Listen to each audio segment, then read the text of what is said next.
Hi, welcome back. We're in for a bit of a blog thing today. So today is the 22nd of March 2021.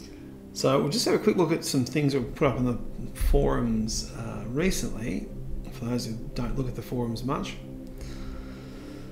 A bunch of new source codes were released, and one new update to PlayBASIC was released as well. A couple of things here, the Destructible aliens from space. This is a much older example. I wrote a couple of things for this certain person who actually paid for them, and I don't think they actually used them, so it's 10 years later, so I made them available here. There's nothing new in these examples really. This one has a particular approach to building scenes. Means you can build a group of objects can be classified as a group inside the scene. So when we process the scene, we run through and process it by group, not by individual objects, which is handled down here somewhere. Yeah, game state, source account, etc. Sorry, that's not the scene list here. So we've got in our scene list of these objects, or groups I should say, we've got is this group still active or not, so we can delete it from the scene manager. Type of handle, this is the type of handle it is. So a classification, is this a group of aliens, is this a saucer, is it a bunker, is it something else? It could be anything in your scene. So I'm treating the whole convoy of aliens as one group of things, and then the handle to the array. So the processing loop looks a bit like this down here somewhere. Yeah, so we run through the scene, which is a linked list of these groups. We check, does it exist? Yep. We check what type of group this is. And we call the appropriate handler. And Bob's your uncle. I'll just play this example for a second. So we've got two sets of our alien blocks here, for example, and up the top here is another group of them. The sources are the same, they're a group controller as well. The weird thing about this one is that you can blow pixels off the aliens, which I thought was kind of a weird idea at the time. We had lots of weird ideas for doing classic remakes of classic games for the Spack Attack days, as I mentioned in the description below here somewhere. On the forums here, it talks about Spack Attack was written, 20 years ago, I don't know, 2000, 2001-ish or something like that. And it's kind of like Space Invaders, but we were worried at the time about doing collisions, so I was more focused on ways of mitigating the amount of inter-object comparisons. So it uses kind of a spatial awareness thing, and it has a special sorting method to do that scene. So I was trying to maximise the amount of objects on screen, and it worked fairly well for what it was running on. These days it would run much better on PB than it would ever run on Dark Basic, but who cares? I can't be bothered porting the code over. There's a lot of things that Dark Basic doesn't have that PB has natively. So that's one source example. It's been put up recently. I haven't looked at another one. What else we got? Sprite animation stuff. This one here is, I was actually making an animation. I thought I'd just put this up as a code snippet for you as well. This has a linear set of events that the objects will follow with simple instructions. Is it all included? No, I can't view the whole thing, so I'll just check if I've got this loaded in the IDE. Simple Sprite animation, that's the one. This example, we're just loading some media in, as most examples will do. It's got some information about our animations, what our frame rate we're aiming at doing, a wait time for how long the frames, the things will wait initially. So getting to the actual piece of code, I've declared something as our object, which is what our animations are attached to in our animation library. This type here.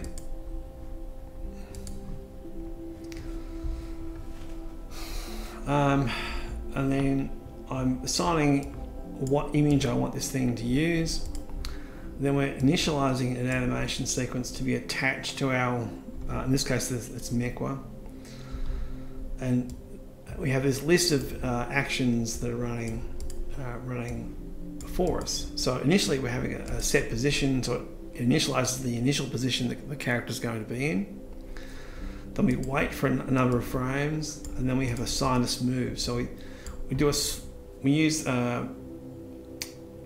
plot like 90 degrees on in sort of polar coordinates, if you know what I'm thinking about. So we have like a speed up and a nice acceleration up and deceleration down, and we move from its current position, wherever it's going to be here, to this position minus 200 and on the x-axis, and then 0 on the y-axis. We want to take whatever the frame rate is times 1.5. So I think the frame rate was set to 30, so it should take, you know, about 45 frames for it to move, for this action here to complete. So the animation in this one here just has two things. It has a position, waits for a time, and then moves, and then just stays there. The opposite object has the same thing added to it, so we're moving in a different direction. So the logo will split up if we run the animation. There we go. And these are actually set up to run, it runs one thing at a time. If we look at the animation library, I've just used strings for the types of animation. So we've got a bunch of these kind of simple operations that we can do. We can have we can tell it to wait a certain length of frames. We can tell it to move in any arbitrary direction, you know, for so many frames if we want to. We can physically put its position at some place, or we can do a sinus move, which is what we were just doing before, which is using sort of a polar coordinate to swing it between one position and the next. Just makes makes the movement look less stiff, so it's accelerating up and then decelerating down. Yeah, and that's all I bothered to add because that's all I was using for the animation. The actual processing of our animations is this loop here. So when we call animate over in our main loop, wow, this is confusing. Are you confused yet? You should be. So our main loop is rendering the scene, we're just drawing the backdrop, and we're animating the two characters, and we're drawing them out. So we could hide all this away in a system that we just animate and render with sprites. But here I've kind of left that exposed to give you an idea of how you can do this. So back to the animate function. When we call animate, it looks at the current frame the object has been alive for, and looks at what our current state is. So if we're in a wait state, we're counting the frames to wait down until the max frame is reached, and then we change our animation position, our position within our animation sequence, to the next thing that we want to do. So maybe after we wait for a while, we might have a move instruction next. That's up to you to define them, but so here we're bumping the current frame, we're comparing the current frame with our max number of frames. If we've reached that point, we reset the frame counter, and we bump animations, and we do a bit of a kludge here. We jump back to the start to force this to run again. So we don't have any missed animation frames. That's a bit of a kludge. We could just have a state at the end here, and we could repeat this section here until it does that, but it goes through just the same thing anyway. Hope you understand that. So I pushed our current animation index forward. I'm jumping back to the start. I'm looking at the next the next thing to do in our animation list that's attached to the object. If there's nothing there, we just skip over it and we're done. If there's something there, we just look at the instruction, whatever it is. Might be a move, might be a sinus move, or whatever it's going to be. Position, a copy, make a copy of its position, which is another instruction it has. So all it has is what? 1, 2, 3, 4, 5 separate internal instructions that it can do. And its position is held, is always using relative positions to where it is. So we're not moving to an absolute position, we're moving left 100 pixels to the right, or to the left, or up or down, or whatever we're going to do. I don't want to get stuck in this kind of stuff, but have a look at it. The one downside of this one here is because we're using a list of things to do. We've got like a checklist of things to do. So we're doing the first thing first. We're waiting till that's complete. Then we're doing the next one, waiting till that's complete, doing the next one, and so forth. So we can't have two things happening at the same time. Which would be cool if you could have, like, a wait for so many frames and a rotate, or a scale, or move this direction and rotate in this other direction, or move and rotate in this other direction. So you have your instruction set up in ways that the actions that your characters need to do. Anyway, it's a basis. Here it is. Have a crack at it, see what you can come up with, and all that kind of good stuff. So I'll get out of that. Back to source codes. What else we got? Some static stuff. Making a stupid password. The 2D shape library, I think, was possibly made the last time we made a blog. I don't know. Oh, this is for a demo for laying code out in a way that can be processed with PlayBASIC DLL. Now, I found there's some bugs in that tool. I'm not surprised because, let's face it, I mean, it didn't have a lot of public testing. I mean, it's been released for a long time, but people just don't bother using it. So why would we find bugs,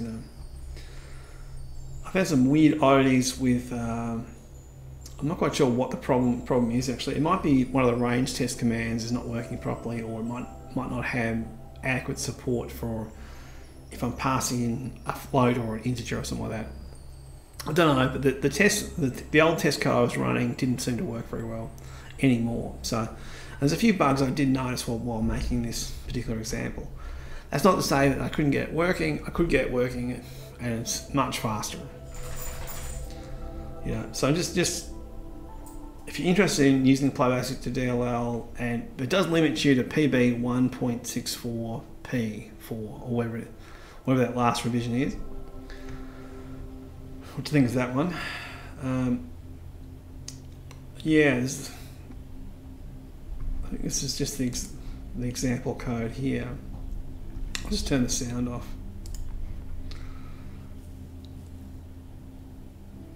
Yeah. So the shape library, this is kind of an emulation of the internal shape library. So we're not using PB shapes to make this creation here. I've made a little bit of code that stores a bunch of vertices in a bank, rotates the vertices in that bank and rotates them from their original positions into a rotated form. So you can rotate, scale, whatever you want to do. And then we just render from the rotated buffer. Now, initially, the thing actually ran okay in just normal PB code, to be honest, but it runs much smoother once compiled to DLL, of course, because a lot of that number crunching is just, now it's done probably 10 times the speed of what PB can do it, even in a kind of a naive translation like PB to DLL does. So that's well worth looking at. Having a look at if you're unfamiliar with PB to DLL, what it can do for you. Maybe it's helpful for you, maybe it's not. Back to source codes.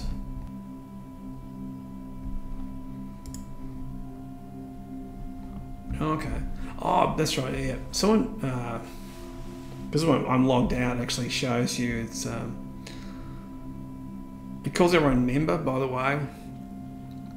And it does that, the forum does this for us in particular to stop bots harvesting usernames, which was a huge problem quite a while ago.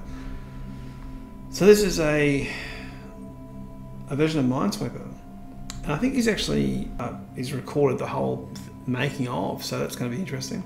I haven't watched it, come to think of it. But if you know Minesweeper, if you know Minesweeper or you're interested in that kind of game, then check it out. There's a few other versions of this on the board, so I must, if I remember correctly, I think some of the very first people way back in the early 2000s, I know Minesweeper was one that was written, and other ones like someone wrote a checkers game, someone wrote a, is it Sobercan or something? Can't think of what it's called now. Something like that anyway. One of those sort of block puzzles games where you push the blocks around and so forth. He's also written an example how to do bouncing. One object sort of reflecting off a wall. There should be a reflect vector function built in. But he also wrote this really nice example with sloped, using some of the oddball command sets in PlayBASIC. This is a sloped platformer, and it uses worlds, collision worlds, that kind of stuff, which I think in all seriousness, over probably the last 15-20 years, I don't recall them being used at all. Like, I've used them a bunch of times in demos, but most people just don't seem to get the concept, you know. The idea of a world is you can take a bunch of items, but, you know, like images or maps or sprites if you want to, as well, classic vector elements as well, and position them around in your 2D space, which is bigger than the camera, the screen space, I should say. And then you can use a camera to transform a portion of that world where this camera is currently sitting into the current scene. So now, once they're pulled in, objects can be sorted around where these other objects are, and it uses spatial partitioning to do this. So when you draw a line in the world space, for example, it gets attached to certain regions that it crosses through. Or you put a map somewhere, it gets attached to these regions, etc. So if the camera's outside of those particular regions, it never considers anything outside of it. So it's a pretty efficient way of doing larger, more complicated scenes, but you know, it's not perfect, not by a long stretch. But it was good to see. I think this is the first thing he wrote, and I was very impressed with it, actually. I made a video of the code snippet running. Programming maths, yeah.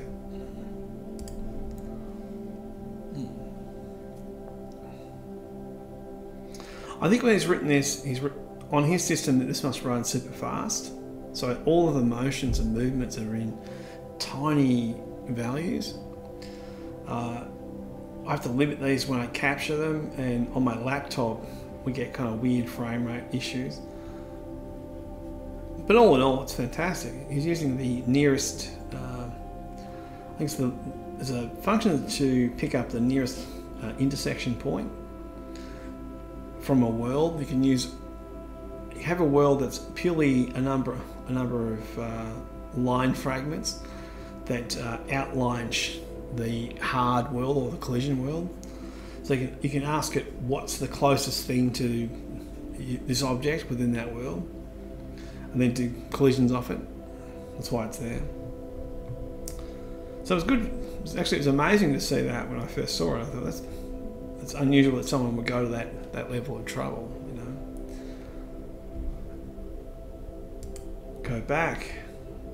I think that's all of the examples that were posted recently. Go back to, okay, showcase. So one of the big changes since last update actually is that there's been a new build of PB released. This is look, they're tagged as being betas, but really you should read beta as being build 20. That's what I read it as.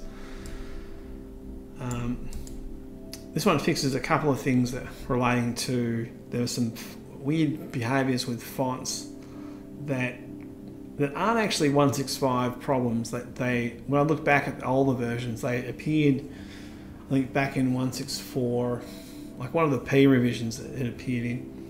If you use bitmap fonts and use the shadowing stuff in that, which I'm going to remove to be perfectly blunt with people, it's more hassle than it's worth, and it only supports one type of font. We can only do this stuff in bitmap fonts, which is very ugly doing it on the NVIDIA memory side.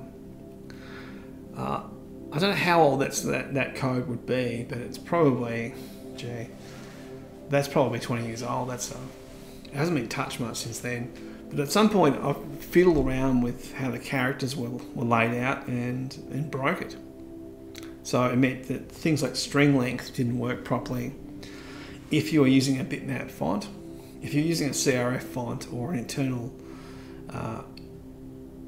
TrueType font, they were fine. So there's 3 different types of fonts, and they use 3 different bits of code to actually grab this stuff from actually compute the length of the string. Pretty frustrating, actually. Another one was, I did a lot of testing on my new standing desk inside my bedroom, and mostly testing of this current build with some of the bigger programs. Like I was testing it with PlayBASIC DLL, other things like, I can't think of what that other one was called. There's a bunch of those code bases that use Flex. So I spent a bunch of time testing Beta20 on my old development box in my bedroom with my new standing desk thing. I don't mind the monitor size is pretty good. I might have to change keyboards though. I think I might need a coloured keyboard. I've just got an old, standard sort of Windows keyboard from way back now. And in the dark, there's no light on the keyboard when it's sitting on its keyboard stand when you're standing up.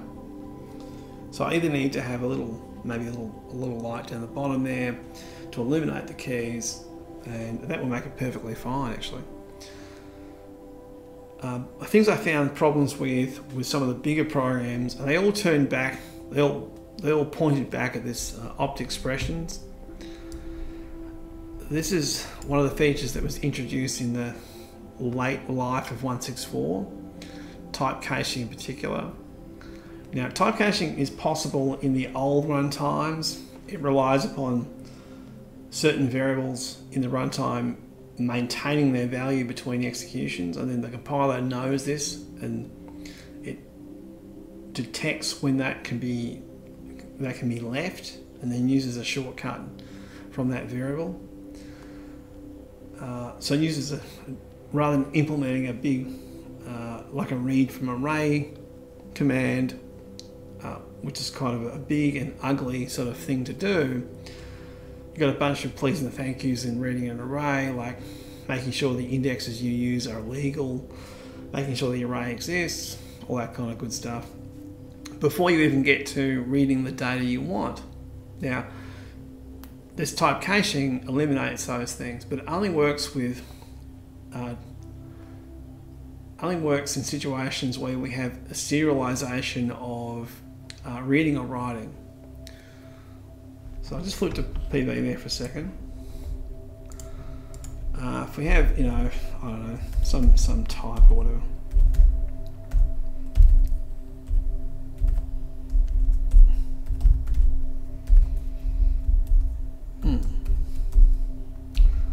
Like an XY position or something. Dim me is T me. Me equals new. Equals new T position, which does the allocation, by the way. So this is the declaration of me as type this thing, and this is the actual allocation of this object or this structure at runtime. Now with things like type caching, if we had this expression here, we had equals 200, me dot, was it y? Yeah, 300.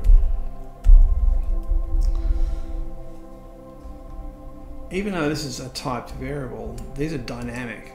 So they're allocated actually at runtime. So they suffer from the same problems that arrays do, right? Effectively, a typed variable and an array are the same thing. In PB land anyway. They probably shouldn't be, but they are the way it works today. In classic versions of PB, this would read this line of code, spit out an opcode that writes this literal value into this typed variable, which is actually probably 2 opcodes to do that job. And then on the next line, it does the same thing for the next field. The thing is that the actual typed variable, me, it's persistent between the 2 lines. The only thing changing about where we're writing to is where this offset here is writing into.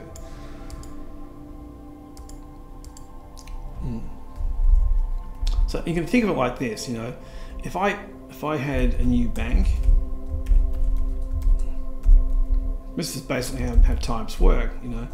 This is me would be allocated as a bank. This line here, this is what it's doing.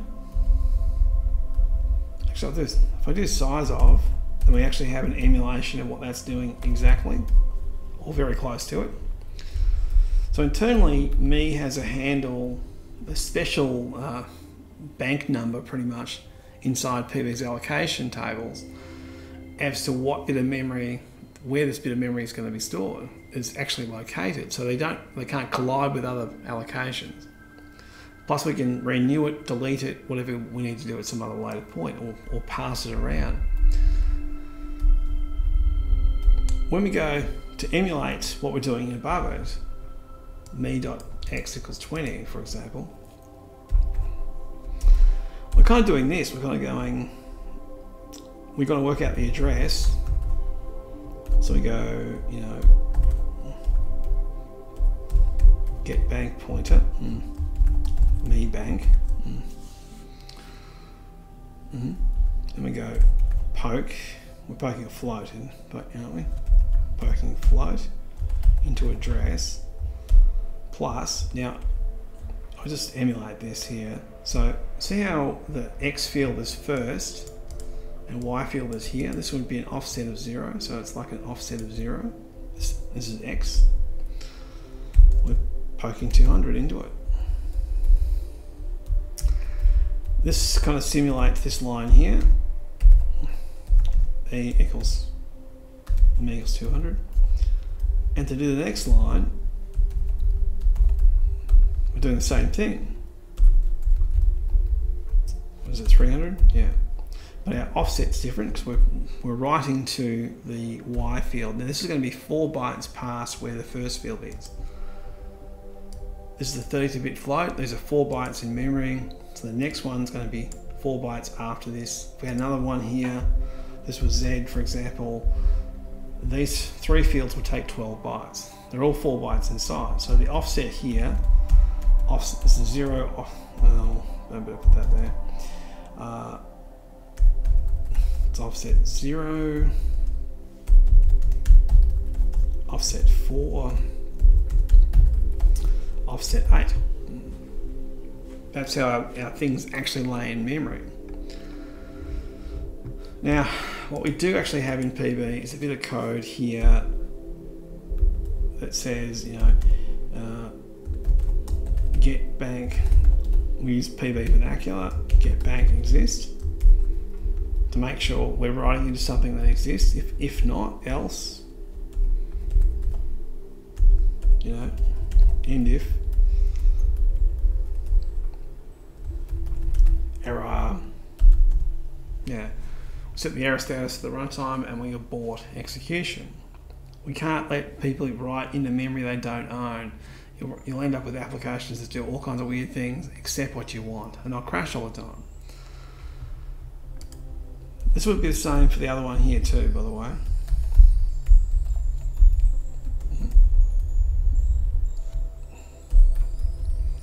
$300. Now, my point of all that garbage really is to kind of give you an idea of how much work is being done to do a very simple thing like moving a value into a type.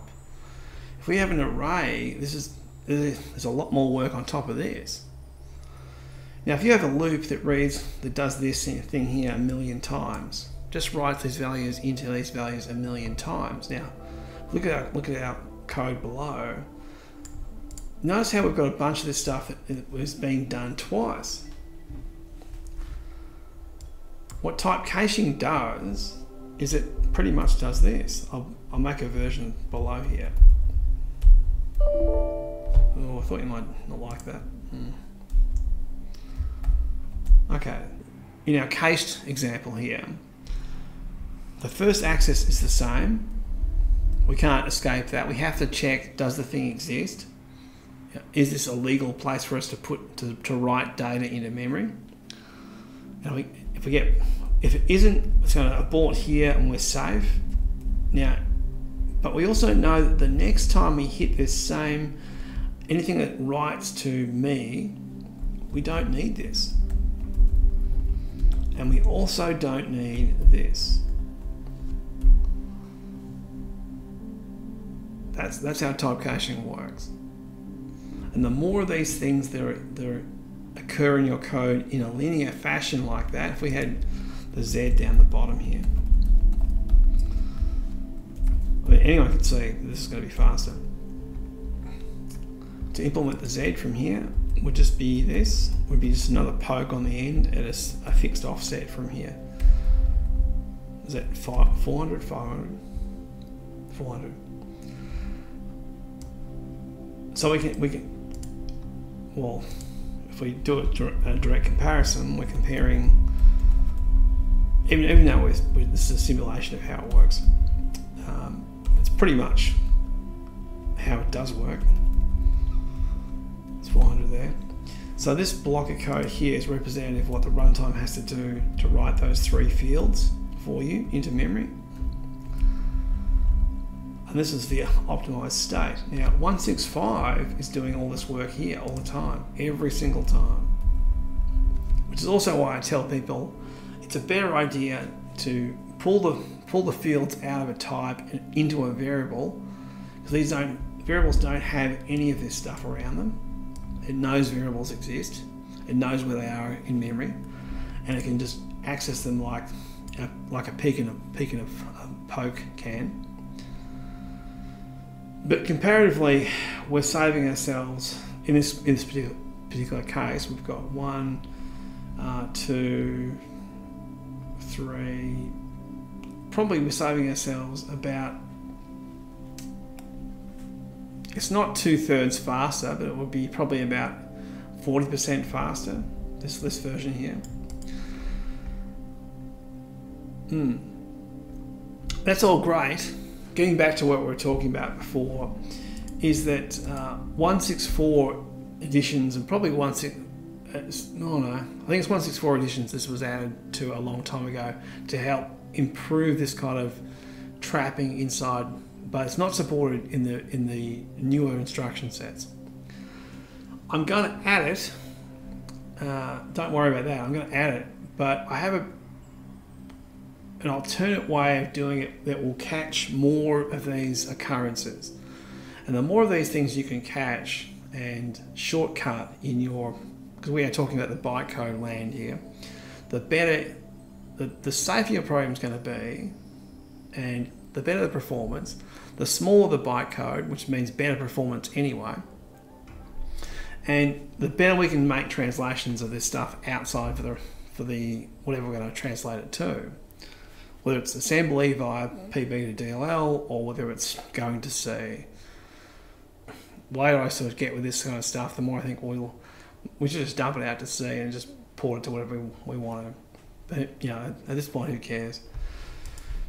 So the point here I'm making here is that I've tested a bunch of 165 with a bunch of these bigger code bases that do use opt expressions, and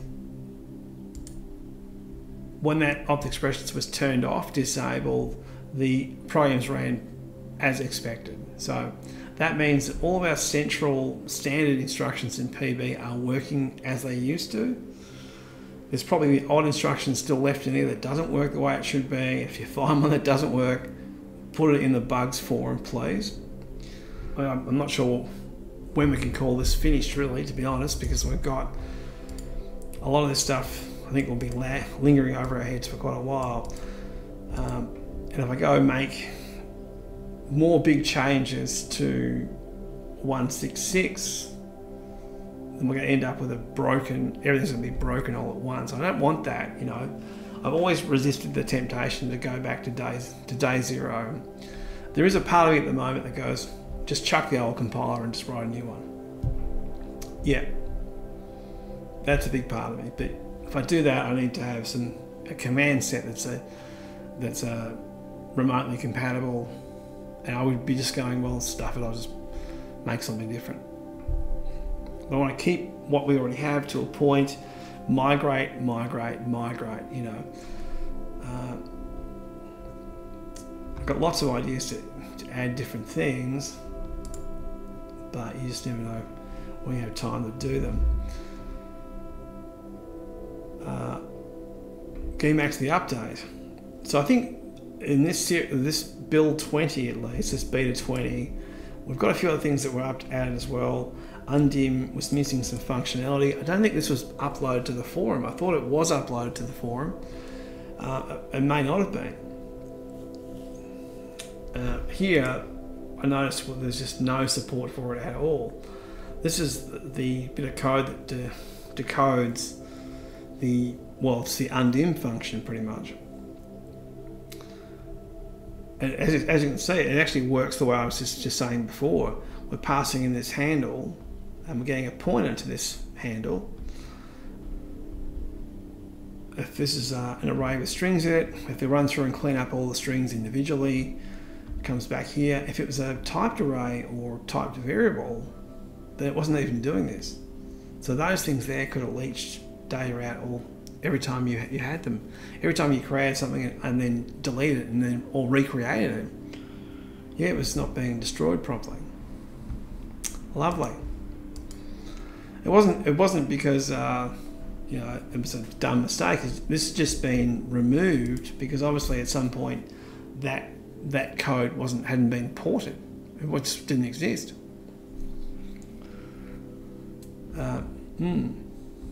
Good old fun. Very likes. So it's good to get back to it. Wow, it's been July since that was done. Wow, it's a long time between drinks. Really, it's a long time. It's a shame. Anyway, I guess this little blog here is really more of a keeping up to date with what's going on. We'll be jumping more into, you know, trying to get more of these issues here fixed. As we hear more things back from people, I guess. I haven't touched much math for the last couple of weeks because I've actually been in aged care hell pretty much. That's what I've been doing with most of my time. I was looking at some of the features out of this and they would fit into PB pretty well. So, but I need people to get off their backsides and start testing this stuff for us, you know. I mean, to be honest, to do all that work and have 3 people download it, it's just not enough. You know, it's not. This doesn't meet the criteria that we established early on about, you know, when we put this into community-based support, the expectation is that if people aren't using it, we're not going to be wasting our time updating it. You know, for me, this is kind of a novelty to add something to it. It's fun to add a feature that we didn't have before. And it works fairly well. It's not, for our particle situation before, it's about the same speed. I'm not that surprised by it because you've got a lot of copying that's going on. To run the scripts individually, you have to copy each field from our internal particle structure to the script, run the script, and copy it back. For something like that, like the particle system that runs in the G2D solution, which I guess I can't find that off the top of my head. The OpenGL library, which has its own particle library in it. That's actually written in PlayBASIC. The whole compiler, scripting, runtime, it's all written in PB, compiled to machine code via PlayBASIC to DLL, the whole library. If that's not a good enough indication of how strong that tool actually is, then I don't know what it is. Let's be blunt. I don't know where that's going to be now. It's probably on the news section up here. G2D releases. Is there any videos in here? Oh, this is a very old one. This is actually not running in the library. This is running in PB. So each particle has a little script it runs, and it's doing. Yeah, it can do things like have rotation, scaling, plate gravity, etc. With just simple different instructions we're adding for each object. This is just running in PB on effects window.